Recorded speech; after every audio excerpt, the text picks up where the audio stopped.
High রোডের ওপর Britannia industries limited, বুঝতে পারছেন? দাদু খায়, নাতি খায় থিন অ্যারারুট বিস্কুট, আর বেঙ্গলে থাকছে না। এর থেকে দুঃখের আর কোনো শব্দ হতে পারে না। কামাল কলকাতার ইউটিউব চ্যানেল আবেগের বশে ঐতিহ্যের সেই ব্রিটানিয়া বিস্কুটের ছবি ভিডিও প্রত্যেক কলকাতাবাসী, পশ্চিমবঙ্গবাসী এবং সারা ভারতবাসীকে উপহার দিতে চাইছে।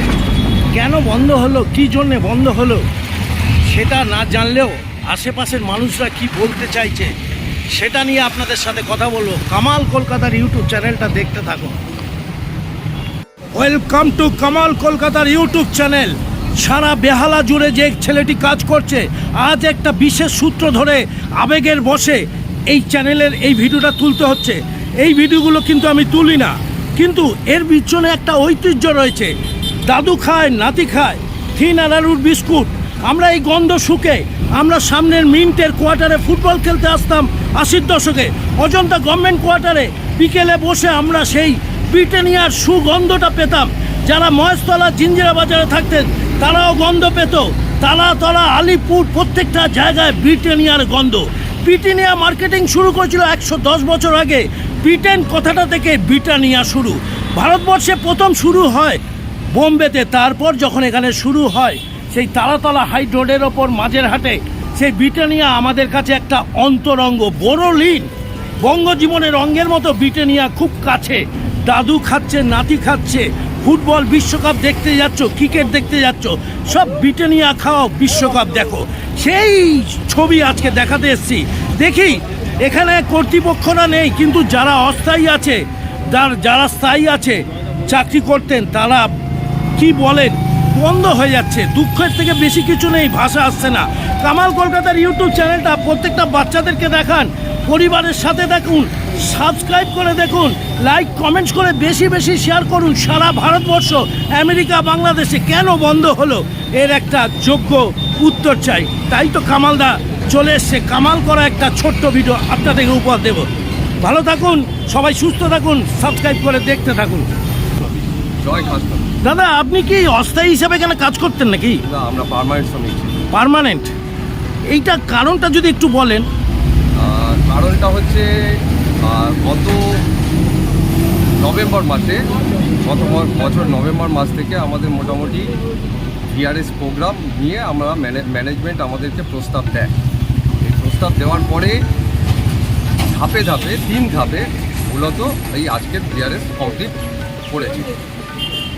ম্যানেজমেন্ট যখন আমাদের প্রস্তাব দিয়েছিল তখন আমাদের সমস্ত রকম অর্থ বা সমস্ত রকম কিছু নিয়ে মোটামুটি আলোচনা করেছিল। প্রথম অবস্থায় প্রথম 2 ধাপে ম্যানেজমেন্ট নিজে থেকে ঠিক করেছিল যে কত অ্যামাউন্ট দেওয়া হবে, কিন্তু পরবর্তীকালে ম্যানেজমেন্ট আমাদের সঙ্গে আলোচনায় বসে এবং সেখানে কিছু অ্যামাউন্ট ঠিক করা হয়। আমরা নিজেরাও বসে সম্মত হয়ে সমস্ত কিছু ঠিকঠাক করা হয়। কারণ ম্যানেজমেন্ট তার কারণ হিসাবে দেখিয়েছিল যে এই রোডের জায়গায় অনেক টাকা ভাড়া হিসাবে দিতে হচ্ছে, তো সুতরাং এই ভাড়া ম্যানেজমেন্ট টানতে পারছে না।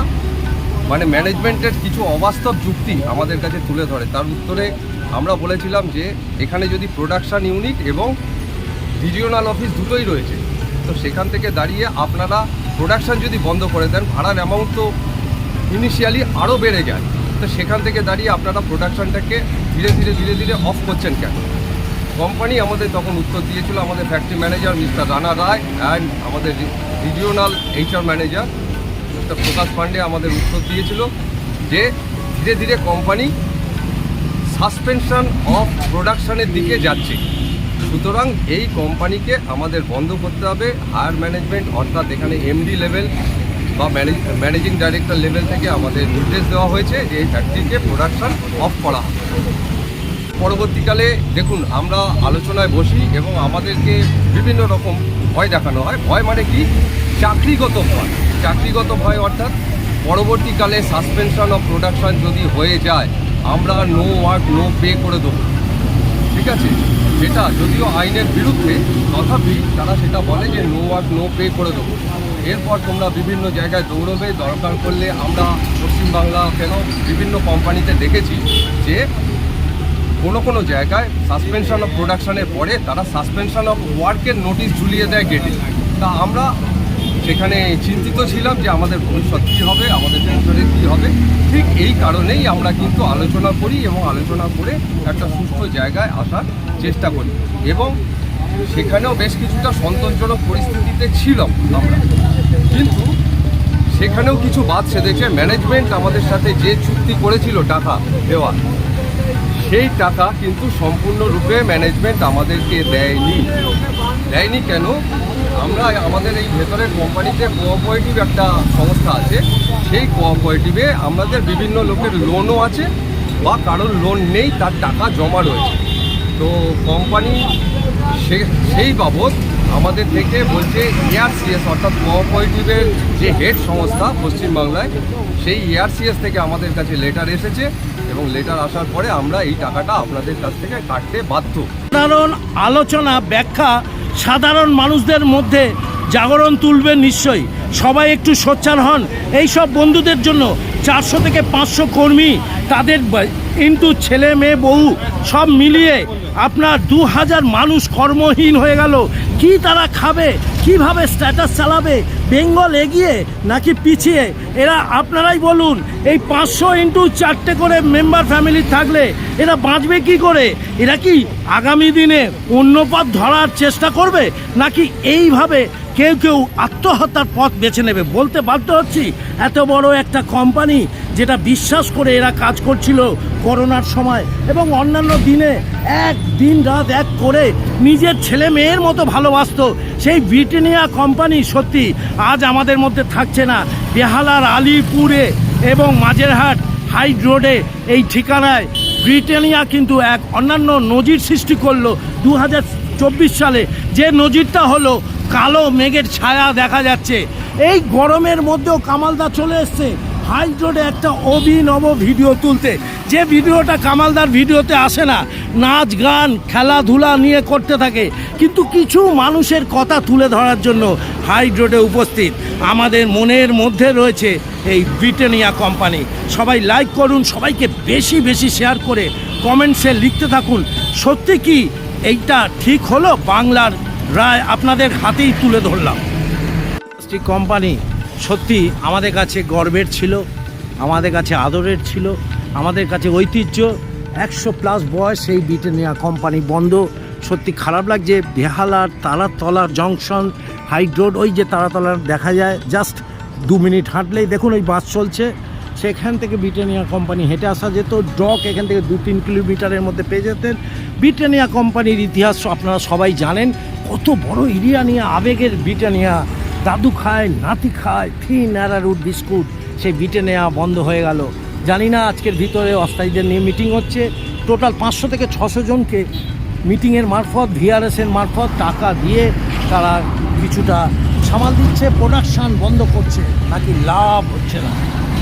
যদিও এটা সঠিক তথ্য না, সঠিক তথ্য আগামী দিনে বেরোবে। কামাল কলকাতার ইউটিউব চ্যানেলটা দেখতে থাকুন। কলকাতার ইউটিউব চ্যানেল ব্রিটানিয়া ট্রেডমার্ক। এই ব্রিটানিয়া কোম্পানি আমাদের ঐতিহ্যে ভালোবাসার কোম্পানি। সত্যি ব্রিটানিয়া চলে যাচ্ছে, আমাদের মন খারাপ হচ্ছে। Britannia industry limited, number 15 Taratala রোডে উপস্থিত কামাল কলকাতা ইউটিউব চ্যানেল। সবাই ভালো থাকুন, সুস্থ থাকুন। ব্রিটানিয়া যেন বেঁচে থাকে এখানে, ব্রিটানিয়া যেন না উঠে যায়। যারা পার্মানেন্ট আছে তাদেরকেও বক্তব্য, আমরা আমাদের চলে যাচ্ছি, কিন্তু ব্রিটানিয়াকে বাঁচিয়ে রাখুন অস্থায়ী কর্মীদের নিয়ে। ব্রিটানিয়ার প্রোডাকশনটাকে যেন নষ্ট করবেন না, বন্ধ করবেন না। সামনে এসে প্রকাশ করুন। দেখি না না না আপনি বলুন, আমিও বলবো। আমি কি বলবো? বলবো আপনি, না না আপনার অন্য কোনো নাম বলতে হবে না। আপনি ছেড়ে দিচ্ছি। আমি একটি ব্রিটানিয়ার ঠিক অপোজিটে রয়েছি ঘোষ হোটেল। সেই ঘোষ হোটেলে এরা বসে, যারা স্থায়ী আছে অস্থায়ী আছে সবাই বসে। সবারই একটা ক্ষোভ আছে। এই যে এটা চলে যাওয়াটা সবার মনের মধ্যে লাগছে। কে কত টাকা পেলো এটা বড় ব্যাপার না, এই ঐতিহ্য, এই গৌরবময়, এই যে সিস্টেমের মধ্যে এতদিন ব্যবসা করেছে বেঙ্গলের বুকে, সেটা একটা বড় মাহাত্ম্য। সেই জন্যই ইউটিউব চ্যানেল এসছে একটা গৌরবের কথা কেন বন্ধ হবে, কেন ধ্বংস হবে? এরা আমাদের প্রশাসনের বন্ধুরা রয়েছেন, কারণ নাম না উল্লেখ করে বলছি, তারা কেন একটা শব্দ কোনো জায়গায় ইউজ করছে না? এত বড় বড় নিউজ চ্যানেল আছে, কেউ বসছে না যে রাত 8টায় 9টায় 1 ঘন্টা ধরে এই রকম একটা কোম্পানির সাথে আসানসোলের ইসিএল কোম্পানি চলে যাচ্ছে আর এক রাজ্যে। বাংলা কি শুধুই ধুধু ফাঁকা মাঠ বালির মতো পড়ে থাকবে? এত সুন্দর এরিয়া যেখানে পোর্ট কয়েক কিলোমিটার, এবং আলিপুর এবং রাস্তাগুলো দেখুন কত ঝকঝকে, এখান থেকে সুন্দর মার্কেটিং করেছে এই ব্রিটানিয়া কোম্পানি। তার প্রমাণ অনেক ইতিহাস আছে এই ব্রিটানিয়ার। তাদের মানুষ যখন এখান থেকে ছাড়তে হচ্ছে, সেটা খুব বাধ্য হয়ে ছাড়ছে, কেউ কোনো কথা বলতে পারছে না। এটা আমাদের দুর্ভাগ্যের বিষয়। বাংলা নাকি এগিয়ে থাকে, বাংলা তো সর্ব জায়গায় পিছিয়েই থাকছে। কামাল কলকাতার ইউটিউব চ্যানেলটা দেখতে থাকুন সাবস্ক্রাইব করে। কেন এগুলো হচ্ছে বাংলা থেকে আপনারা অবশ্যই কমেন্টসে লিখুন। আমার নাম তন্ময় চক্রবর্তী। আপনি স্থায়ী কর্মী, আমি স্থায়ী কর্মী। কতদিন কাজ করছেন এখানে প্রায় ধরুন 32 ইয়ার। 32 বছর। এখনো তো কাজ ছিল অনেকদিন? এখনো কাজ ছিল, আমার 5 বছরের মতো কাজ ছিল। 5 বছর। এই মুহূর্তে পরিস্থিতিটা কি কি কারণে দাদা এগুলো হচ্ছে? দেখুন, কোম্পানির বক্তব্য বলতে কর্তৃপক্ষের বক্তব্য হচ্ছে আমি একজন রেকগনাইজ সিআইটি কর্মী, এখানে ট্রেড ইউনিয়নের সঙ্গে যুক্ত, ঠিক আছে, দীর্ঘদিন ধরে। আমরা কর্তৃপক্ষের সঙ্গে বারবার কথা বলেছি, আমরা বারবার বলেছি এই ইউনিটটা খোলা রাখার, প্রোডাকশন বাড়ানোর আপনারা চিন্তাভাবনা করুন, কিন্তু ম্যানেজমেন্ট কোনোভাবে কর্ণগোচর করেনি এইসব কথা আমাদের। একদমই ওনাদের একটাই কথা, এই ফ্যাক্টরি আস্তে আস্তে লসের দিকে রান করছে। ওনাদের বক্তব্য হচ্ছে অন্যান্য ব্রাঞ্চের তুলনায় এই ব্রাঞ্চ প্রফিট লস করছে, যার জন্য এই ব্রাঞ্চ চালানো সম্ভব না। আমরা স্থায়ী শ্রমিকদের উপযুক্ত ক্ষতিপূরণ দিয়ে তাদেরকে আস্তে আস্তে আমরা স্টেপ বাই স্টেপ আজকের ভিআরএস পদ্ধতির মাধ্যমে আমরা সরিয়ে দেবো কোম্পানি থেকে প্রত্যেককে, এমনকি অস্থায়ী শ্রমিকদেরকেও আমরা ভাবছি। আপনাদেরকে এই যেভাবে সরিয়ে দিল, এই যে স্থায়ী অস্থায়ীদের এইভাবে সরিয়ে দিল, এটা আপনাদের সংগঠন এর বিপক্ষে জানতে চাননি কেন এটা হচ্ছে? মানে আমরা বারবার জানতে চেয়েছি, আমাদের সঙ্গে সিওডি হয়েছে লাস্ট, তাতেও ওনারা বলেছে এই কোম্পানির ভবিষ্যৎ বেশি দিন নয়। আমাদের এই লড়াই 2009 থেকে চলে আজকে 2024, এই 24-এ এসে কোম্পানি শাটডাউন করেছে তার কারখানা, এবং এর জন্য টোটালি দায়ী কিন্তু কর্তৃপক্ষ।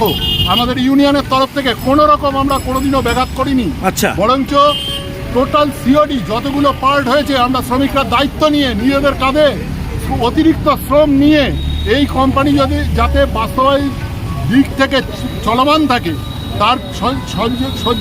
তার জন্য আমরা প্রত্যেকটি সময় আমরা সদা প্রস্তুত থেকেছি, এবং এই পরিশ্রমের ভাগগুলো আমরা নিজেদের কাঁধে নিয়ে চালিয়েছি।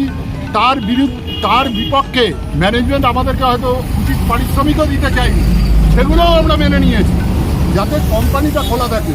ব্রিটানিয়া আমাদের কাছে একটা সেন্টিমেন্ট ছিল বাঙালিদের কাছে, 100 বছরের ওপরে কোম্পানি, এটাই মাদার ব্রাঞ্চ, এর থেকে টোটাল সৃষ্টি হয়েছে সমস্ত ব্রিটানিয়ার যাবতীয় ব্রাঞ্চ, যার জন্য আমাদের একটা সেন্টিমেন্ট ইস্যু ছিল। এটা আমরা দীর্ঘদিন ধরে লড়াই করে 2009 থেকে 2024 থেকে চালিয়েছি। লাস্টে আমাদের মধ্যে কিছুটা ভীতিও সঞ্চার হয়েছে, কারণ সরকার কোনোভাবে আমাদেরকে সহায়তা করে না। আমাদের ওয়ার্কিং সরকার আছে, তারা কোনোভাবে আমাদেরকে সহায়তা করে না, এবং কোম্পানি চালানোর জন্য কোনো রকম সহায়তা তাদের কাছ থেকে আমরা পাই না। আজ অবধি কোনো কমেন্টস নেই তাদের? না, বিভিন্ন ট্রেড ইউনিয়ন নেতা এসছে, বিভিন্ন লিডার এসছে, উচ্চ পর্যায়ের নেতারা এসছে, তারাও কোনোদিনও কোম্পানি যাতে চলে সেই দিকটা নজর করেনি বা দৃষ্টিগোচর কারোর দিকে আনেনি, এবং আজকের বন্ধ হয়ে গেছে। আজকের আমাদের রাজ্য সরকারি কোনো নেতৃত্বের মুখে কোনো কথা নেই এখনো। তাদের কোনো রকম একটা ভরসার কথা, এই যে অস্থায়ী শ্রমিক 250 জন আছে এখনো সংবাদ মাধ্যমে প্রকাশিত, তাদের জন্য তারা কেন চুপ করে আছে? তাদেরই ছত্রছায়ার ইউনিয়ন, সেটা আজ অবধি আমাদের কাছে ক্লিয়ার না। টোটাল 400, টোটাল 250, আমাদের ছিল 162 জন স্থায়ী, লাস্টে 122-এ এসছে। হ্যাঁ, প্রায় 400 জনের মতন আপনারা আছেন। হ্যাঁ, তার সঙ্গেও লিঙ্ক আরও আছে দাদা, আরও আছে লিঙ্ক। হ্যাঁ, এগুলো তো ইউনিয়নগতভাবে প্রকাশিত আমার এই আছে, প্লাস আদার্স পরেও কিন্তু আরও আছে। তার মানে 500 আজকের কর্মহীন হলো। কর্মহীন হলো। তো এইরা দাদা এরা যাবে কোথায়? এরপরে করবে কি 2024-25 সালে? সেটাই তো আমাদের কাছে, সরকারের কাছে জিজ্ঞাসা। পশ্চিমবঙ্গের এইরকম এগিয়ে বাংলা, এগিয়ে বাংলা এত প্রচার, আমরা কি করে খাবো? এদেরকে যে ভিক্ষা করতে হবে সেই ভাবনাটা ভেবেছে এই সরকার? এখানে কাজ করেন, দীর্ঘদিন কাজ করে এসেছেন। এখনো অবধি আমাদের কাছে চিত্র ক্লিয়ার না কোম্পানি কি করতে চাইছে। ম্যানেজমেন্ট, এখানকার ম্যানেজমেন্ট ইউনিয়ন সহায়তায় এত বছর কোম্পানি চালিয়েছে। আমরা কাজের ভার নিয়েছি কাঁধে, অতিরিক্ত কাজের ভার নিয়েছি। এই প্রচণ্ড গরমে কোভিডে আমরা লাগাতার খোলা রেখে এখানে প্রোডাকশন করে গেছি। কোম্পানি হয়তো পয়সা দিয়েছে, কোম্পানি অতিরিক্ত পেমেন্টও আমাদের করেছে তার জন্য, কিন্তু আমরা কিন্তু ওই জীবন হাত নিয়ে মৃত্যু সাথে নিয়ে যে আমাদের যে কোনো সময় মরণ হতে পারে, একমাত্র ব্রিটানিয়ার এই কারখানা করোনা পিরিয়ডে টোটাল প্রোডাকশন চালিয়েছে। আর এই ম্যানেজমেন্ট এর উপহার দিয়েছে আমাদেরকে বন্ধ করে। অসাধারণ। আমি আজকে সিআইটিউ নেতৃত্ব থেকে এই কথা বলছি। আমরা আপনার নামটা একটু বলুন। আমার নাম তন্ময় চক্রবর্তী, আমি সিআইটিউর একজন নেতৃত্বে আছি। আমি একজন কমিটি মেম্বার এখানকার। আমার secretary, working president, vice president, assistant secretary সবাই এখানে বিদ্যমান উপস্থিত আছে এখনো। এটা এক ফোঁটা মিথ্যা নয়। এই বলেই আমার বক্তব্য শেষ করলাম। তোমার নাম? বেলা ঘোষ। বেলাদি। বেলাদি, তোমাদের এই যে ব্রিটানিয়া কোম্পানির ঠিক উল্টো দিকেই তোমাদের হোটেলটা, কি রকম চলতো তোমাদের? আমাদের জমজমাট চলতো। আচ্ছা, গাড়িঘোড়া আসতো। আচ্ছা, সবাই আসতো, আর সবাই আসতো। খাওয়া দাওয়া করতো না? হ্যাঁ। তা এখন কি পরিস্থিতি হবে দিদি? এখন বন্ধ হয়ে গেলে আর কি আমাদের কিছু থাকবে? মানে কোনোভাবেই আর খাওয়া দাওয়া তো সেইভাবে যেভাবে তোমরা সাজিয়েছিলে, ভাতের হোটেল ছিল তোমাদের, তাই না? ঘোষ হোটেল। কি মনে হয় দিদি, আর তোমাদের কিভাবে চালাবে এরপরে? কিভাবে? একটা তো চিন্তা ভাবনা পড়ে গেলে, এটা বন্ধ, লক অ্যান্ড কি থাকবে, তোমরা তো এখান থেকে কোনো কাস্টমার আর আসবে না। আমার ননদের বাড়ি। ননদের দোকান। ঠিক আছে, আমরা যা বলেছি। তোমরা চলে যাওয়ার পর এনাদেরও ব্যবসাও কিন্তু বন্ধ হয়ে গেল। ব্রিটানিয়া কোম্পানি, সেই দেখা যায় ব্রিটানিয়া কোম্পানি থেকে তালাতলা থেকে কামালদা বেরিয়ে যাচ্ছে। সবাইকে অনেক অনেক দোয়া দিচ্ছি, প্রার্থনা করছি, ভালোবাসা দিচ্ছি। আর ম্যানেজমেন্টের একটু সুবুদ্ধি, সরকারের একটু বুদ্ধি, দুটোকে ম্যাচ করে যদি ব্রিটানিয়াকে বাংলাতে রাখা যায়, সত্যি এর থেকে বড় কাজ কিছু হয় না। 6000 মানুষ যার ওপরে দাঁড়িয়ে আছে পরিবারের সবাইকে নিয়ে, সেই 6000 মানুষের খাওয়া দাওয়া, রুটি রুজি যেন বেঁচে থাকুক। কামাল কলকাতায় এই জন্যে উপস্থিত, ভর দুপুরে কামাল এই কর্মটা করে যাচ্ছে। সবাই প্রার্থনা করি ভালো থাকুন, সুস্থ থাকুন, আর ব্রিটানিয়া আমাদের মধ্যেই থাকুক, এই আশা নিয়ে আজকের এখান থেকে বিদায় নিচ্ছি। Tata, bye bye.